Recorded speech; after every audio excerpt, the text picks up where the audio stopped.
right? Yes. So you know, COVID time. Yes. You were ill in the hospital, wasn't Yes. you? Yeah. How do you know? Because you spoke. Yeah, I mentioned it. Yeah. And you mentioned that because of your prayer, Yes. you were saved in that. Yes. Is that? Yeah, part of it. I'll say prayer was part of it. Yeah. Prayer was foundational. If it wasn't for prayer, I would have been dead because I didn't even know what was going on. It was only when I went to the hospital they said, "Oh, that's COVID," because I had a stomach ache. Was you scared that you were gonna die? Did you feel scared? No. No? Okay. I wasn't even scared one bit. It didn't cross my mind one bit. But For me, death can come at any time. Yeah. You know the reason why I'm asking this, right? Yes. See, do you not believe that when you die, you go to Christ? Of course, if you are part of Christ, But you are though. I am. Yeah. When you're part of Christ, you know that in fact, it says to be absent from your body is to be present with Him. Right. You know what I mean? So why did you pray to come back rather than to go to Him? That's my question. Well, okay. Well, that's a good question. Now, let me explain. I'll tell you one thing.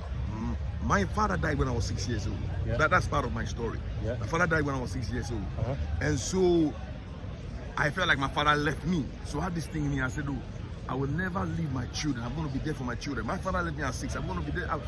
My life, the fight of my life has always been for my children. Because I know how they'll be affected if they die. Well, the eldest is 38. But watch this. So I've lived. Whenever I'm in danger, I think about them. But for me, myself, to be with Christ, it'd be like joy and pleasure. You know what I mean? Yeah. I mean, if I died, I wouldn't be scared. Even fear itself, I deal with fear. So for me, a passion to, whenever I'm in danger, I think about my children. What will happen to them? And even though they are grown up, because I remember my daughter told my eldest daughter, 38, she told me, said, "Daddy, if you die, I don't know what I'll do." And I said, no, I have to build something to them so that, because one day I will die. So they have to live their lives. They can't, but because I'm still young, then they are thinking, oh God, you know. But I wasn't scared.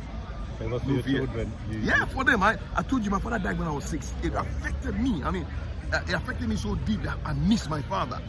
And I'm thinking, I can imagine when anybody says their father died, I can relate to it. Because I was very close to my father. Can you imagine 6 years? But I can tell you the kind of man my father was. I remember the kind of person he was. So that was a great impact. I said, I'm going to leave my children. I have to fight. Whenever I come to life, I have to fight to keep myself alive so my children will have me as long as they can. But as for death, death is death. I'm telling you, any true believer in Christ, you'll never be afraid of death. Because when you leave your body, you are going straight to be with Christ.